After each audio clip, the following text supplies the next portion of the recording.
Sahabat anggrek semuanya. Nah, teman-teman pasti udah nggak asing lagi kan dengan yang Anarda pegang di sini. Nah, ini adalah flower inducer. Flower inducer ini adalah zat atau vitamin perangsang pembungaan pada tanaman anggrek. Jadi sedikit di sini Anarda akan memberikan informasi mengenai flower inducer ini. Flower inducer ini sendiri diteliti oleh Ibu Profesor Dr. Yusnita beserta Bapak Profesor Dr. Dwi Hapsoro.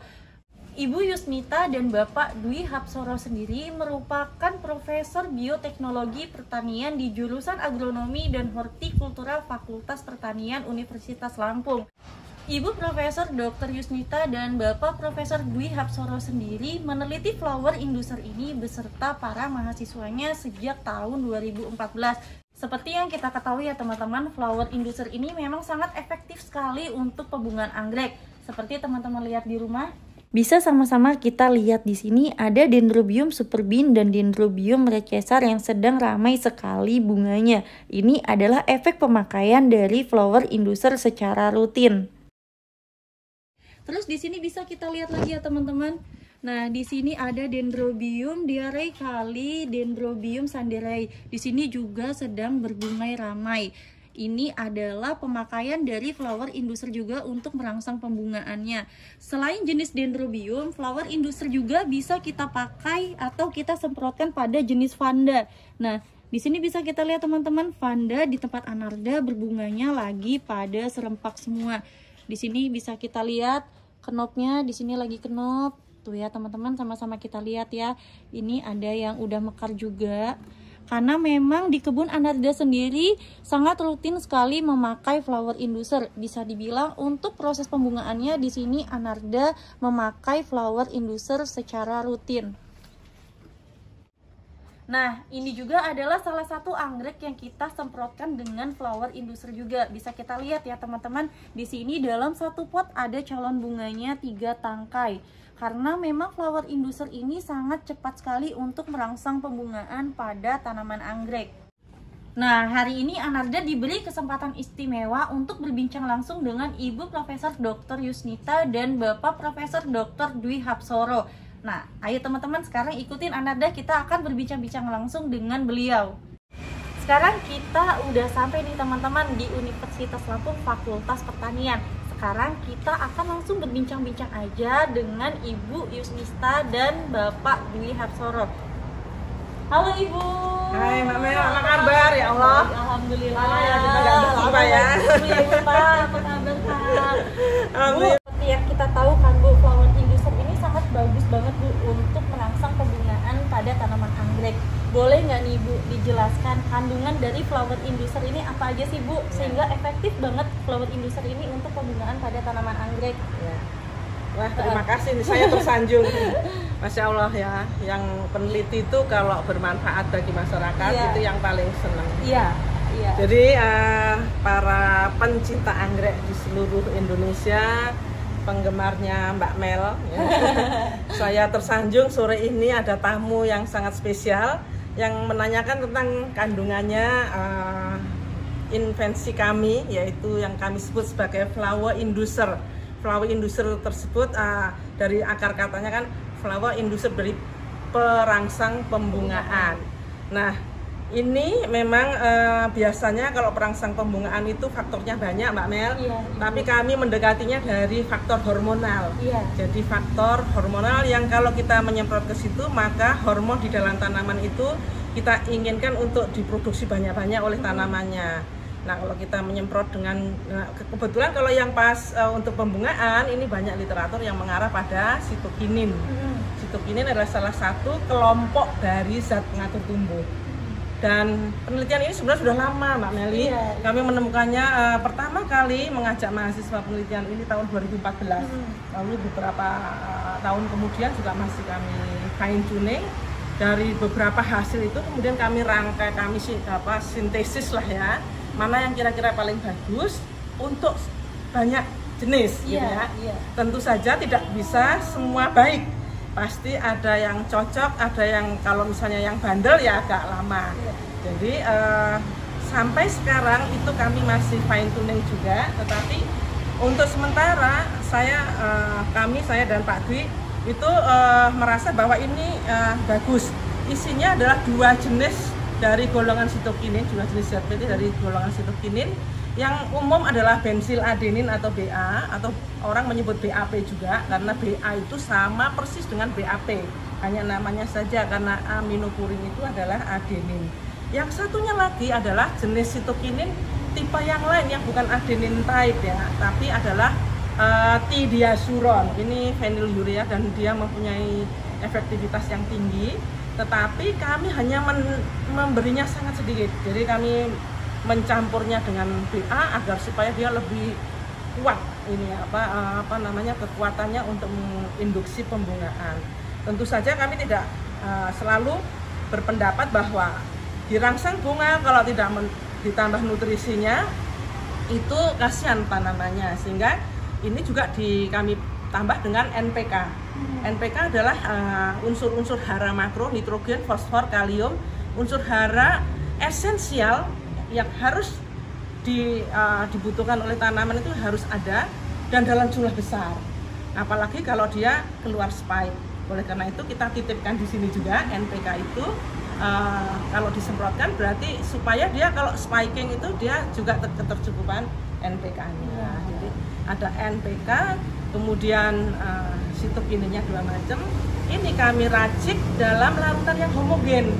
Jadi sudah nggak ada endapan, tinggal semprot saja, tidak usah banyak-banyak. Atau kalau nggak disemprot supaya ngirit diteteskan. Gitu. Bisa juga ya Bu. Nanti misalnya Mbak Meli bisa mencontohkan nanti biasanya di aplikasinya gimana. Iya, boleh. Saya akan memberi contoh bahwa ini tidak hanya untuk dendrobium saja tentu, tapi juga jenis anggrek yang lain. Aja, Bu? Saya kira ini Mbak Meli sudah punya pengalaman dengan sudah sih Bu, beberapa ya. anggrek di kebun juga udah banyak yang bunga dan memang sudah membuktikan sendiri sih Bu. Ya, kalau beberapa tahun ya. Iya, kalau flower inducer ini memang bagus banget untuk pembungaan. Alhamdulillah, terima kasih.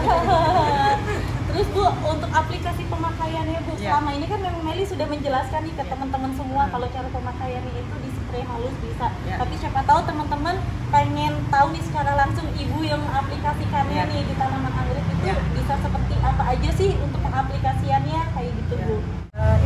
Ini adalah contoh dari anggrek-anggrek dewasa belum berbunga yang bisa diindus atau dirangsang bunganya. Bahkan di daerah yang panas sekalipun. Perlu diketahui bahwa biasanya anggrek bulan seperti ini diproduksi oleh nursery itu biasanya pembungaannya itu memerlukan suhu rendah, yaitu 21 derajat sampai 25 derajat seperti di dalam AC yang dingin, itu kurang lebih selama 6 minggu sampai dia kenop, kemudian mekar sekali, kemudian dibawa ke yang panas lagi dipasarkan. Ini khusus untuk anggrek bulan ya? Bulan. Tetapi kami sudah mencoba bahwa kalau ini kita aplikasikan flower inducer, jadi Bapak Ibu bisa menuangkan ini ke botol spray seperti ini yang kecil supaya enak mengaplikasikannya. Kemudian seperti Mbak Meli, pengalaman Mbak Meli ada spray tipis-tipis itu ya memang supaya ngirit ya. Nah, jadi cukup disemprotkan di mana kita ingin diinginkan keluar spike. Jadi di ketiak-ketiak daun ini ada mata tunas yang nantinya kalau kita kita rangsang seperti ini, insya Allah akan mengubah yang tadinya mata tunas itu menjadi tunas vegetatif, ini bisa menjadi bunga. Nah ini adalah contohnya. Ini contohnya kalau kita menggunakan ini baru saja kita selesai penelitian, ini masih ada labelnya, Ini adalah kalau kontrolnya ini nggak dipakai flower inducer, ini sampai minggu ke 13, berarti sudah berapa bulan? Minggu ke 13 berarti sekitar 3 bulan ya. 3 bulan. 3 bulan ini tidak berbunga ya. Tidak berbunga, yang tidak diberi tanpa flower inducer. Sedangkan yang diaplikasi 6 kali dan seminggu 2 kali. Jadi 3 minggu berturut-turut, tapi seminggu 2 kali disemprot di bagian ketiaknya seperti tadi ya, seperti ini ya. Ini seminggu sekali, misalnya sekarang kalau seminggu 2 kali misalnya bisa Rabu dengan Minggu misalnya. Tapi tetap Rabu dengan Minggu selama 3 minggu berturut-turut. Nah, ini pada minggu ke-5 itu sudah keluar spike. Ya, kemarin minggu ke-5 itu sudah 50%. Kemudian pada minggu ke-7 sudah 90%. Sampai dengan minggu ke-12 itu tetap 90%. Jadi hanya satu yang tidak berbunga. Biasanya yang tidak berbunga adalah yang kita tidak tahu juvenilitasnya ya. Mesti berbeda karena kita melihatnya kan hanya fisiknya saja. Tetapi ini yang 2 kali seminggu, 6 kali, berarti 3 minggu berturut-turut 2 kali. Ini semuanya keluar 2 spike seperti ini, 2 spike konsisten dan 90% berbunga. Pada kondisi yang sangat tinggi suhunya. Jadi rata-rata suhu harian yang kalau pas panas ini dilakukan sekitar 31-32 derajat. Padahal Phalaenopsis itu menurut literaturnya Mbak Meli itu suhu di atas 29 derajat itu justru menghambat pembungaan. Itu sebabnya biasanya kalau ibu-ibu habis beli Phalaenopsis kemudian nggak berbunga-bunga. Oh, gitu ya, Bu. Itu memang suhunya itu menghambat pembungaan. Jadi kita harus sedikit menggantikan keperluan mereka akan suhu rendah. Kalau kita nggak bisa memasukkan ke pegunungan ya, membawa ngelencar ke Gisting atau kemana ke daerah ini dikasih bukan nutrisi ZPT-nya ini. Ya, kalau nutrisi itu adalah pupuk ya, unsur hara NPK CAMG. Tapi kalau ZPT ini seperti kayak switcher. Jadi dia itu kayak pengatur yang kuat begitu. Jadi kayak di-on kan gitu. Oh, saya mau berbunga gitu. Jadi seperti itu. Dan ini kita juga punya contoh Vanda. Vanda yang kita aplikasi ini juga bagus. Jadi ini semua kami masih akan fine tuning dengan bahan-bahan yang seperti ini. Kita menggunakan dengan desain eksperimen yang terstruktur ya.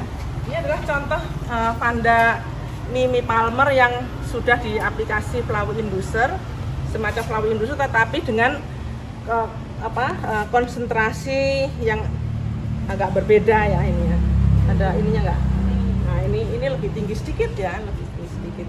Ada yang sendirian BA saja, ada yang dengan tidiasuron, sama-sama dengan tidiasuron ini ya. Ini ada yang ini juga begitu, 100 saja sudah keluar. Jadi memang tidak hanya ZPT ya Mbak Meli. Iya. Karena masing-masing tanaman itu ya ada yang memang cenderung senang berbunga, ada yang double banget, ada yang bandel. Kalau ini kalau Vanda ini Bu, durasi penyemprotannya berapa Bu? Seminggu 2 kali? Seminggu juga? Sekali. Oh, 1 minggu seminggu sekali. Ini kita tidak frekuensi tidak. Pokoknya yang normal sebenarnya seminggu sekali saja. Hanya saja kan kemarin saya lihat pengalamannya Mbak Meli kalau keritingan 5 kali ya. Nah, 5 kali itu untuk apa ya? Misalnya discolor ya, merah ya. Keritingan juga sih. Iya kan? Itu kayaknya 5 kali gitu ya. Iya. Kurang lebihnya segitu. Jadi memang 11-12 kami mendapatkan kalau kita teruskan sampai 6 kali ya sama saja, tapi tidak bertambah. Sebenarnya 4 kali saja sudah cukup. Jadi seperti itu. Pengalaman dari Ibu, tadinya kan kalau dia sudah muncul spike sama saya tetap semprot berharap bahwa nanti bakal ada lagi benar. Tapi sekarang saya udah muncul spike-nya, jadi saya stop aja, biarkan aja dulu kayak gitu lah Bu. Karena kasian juga kalau dipaksa untuk mengeluarkan bunga banyak, itu pertumbuhannya itu benar sekali. Mbak Meli juga pernah menjelaskan, saya lihat Mbak Meli itu pintar banget. Jadi sebenarnya kalau kita pengen anggrek kita berbunga itu jangan terburu nafsu dulu. Kita lihat kualitas dari tanaman plantnya. Kalau plantnya kurus kemudian kelihatannya dia tidak bisa mensupport bunga yang bagus atau yang besar, itu boleh jadi nanti keluar spike-nya bisa dirangsang jadi 2 spike atau atau ini boleh, dia masih berbunga, dia akan menyedot nutrisi yang ada di plantnya itu. Tapi setelah itu kemudian dia seperti kehilangan energi. Jadi kita balikannya menjadi normal lagi, agak kesulitan. Maka biasanya kalau saya ini menyuruh anak-anak mahasiswa itu kalau sudah dirangsang famili dan keluar spike, jangan lupa disemprot, tapi jangan kena spike-nya, tapi plantnya saja. Jadi bagian akarnya saja, bagian perakaran, supaya dia masih tetap mendapatkan nutrisi sehingga fotosintesis berjalan lancar. Nah, fotosintesis, hasil dari fotosintesis itulah yang dikirimkan ke kenop-kenop ini supaya tidak rontok. Nah, ini oleh karena itu walaupun ini panas sekali, kenopnya sampai ke pucuk ini masih aman. Ini juga seperti itu. Ini padahal 2 kali seminggu 6 kali tadi ya. Dan ini dalam keadaan 31 derajat, 32 derajat siang kemarin ketika bulan Juni kami mulai. Juni, Agustus, 3 kali. Sekarang minggu ke-13 ini. Berarti sekitar berapa ya? Minggu sekitar 3 bulan ya. 3 bulan, sekarang November. Turun Oktober September ya. Agustus kita mulai. Agustus pas panas-panasnya. Ya kan ya, di sini pas panas-panasnya. Tentu tidak seperti ini ya, masih tetap dinaungi, cuman suhunya itu yang panas. Dan itu biasanya inhibiting, artinya menghambat pembungaan. Tapi ini kita buktikan masih ini. Hanya dicegah saja supaya ini tidak terkena cahaya matahari langsung, karena kasihan ini hampir sunburn ini. Ya. Jadi insya Allah ini kalau misalnya manfaat untuk para hobiis, kami juga sebenarnya mengharapkan Mbak Meli, ini bagus untuk para pemulia yang ingin menyingkronkan pembungaan. Jadi kalau pemulia tanaman anggrek itu kalau mau menyilang kan harus berbunga dua-duanya. Kalau satunya nggak mau berbunga-bunga ya nggak bisa disilakan. Oleh karena itu kalau misalnya mau diatur maka bisa disemprot dengan ini. Tentu tanamannya harus sehat. Sehatin tanaman dulu ya. Ada banyak pemula ini Bu, kalau beli anggrek maunya buru-buru kapan bunganya, cepet bunganya. Mereka nggak memetikan tanamannya harus sehat dulu, harus akarnya harus jalan, harus adaptasi. Memang dulu. Lain kali harusnya kita akan kupas tentang yang induksi pengakaran. Jadi vitamin rutin itu bagus sekali. Jadi sebelum kita ingin merangsang pembungaan, baguskan akarnya dan plantnya. Nah itu dengan ada formulasi lagi yang kita sebut sebagai vitamin and rooting starter, yang isinya bukan sitokinin tetapi auxin. Nah itu nanti lain kali ya. Siap Bu, dengan senang hati kita akan bahas nanti Bu yang perakarannya. Oke Ibu, terima kasih ya Bu untuk bincang-bincangnya sore ini. Semoga teman-teman anggrek semua di rumah tambah mantep nih mau mencoba flower inducer, karena mereka juga kan pasti pengen juga anggreknya cepat berbunga di rumah kan. Kami berjuang sudah lama ini mempelajari ZPT Mbak. Tentu ini bukan ini saja. Biasanya kami bekerja di tisu culture, cuman ini kok kemarin pas pandemi banyak permintaan jadilah produk sangat bermanfaat banget loh Ibu dengan menciptakan flower inducer ini, khususnya untuk kita para pecinta anggrek ini sangat terbantu sekali Bu untuk membungakan anggrek. Mudah-mudahan ya. Paling senang kalau produknya bermanfaat. Alhamdulillah, amin. Ya udah Ibu, terima kasih ya Ibu untuk waktunya ya. Jangan ngapa kesini ya. Oh ya, enggak Bu. Dengan senang hati. Terima kasih ya Bapak untuk waktunya sore ini.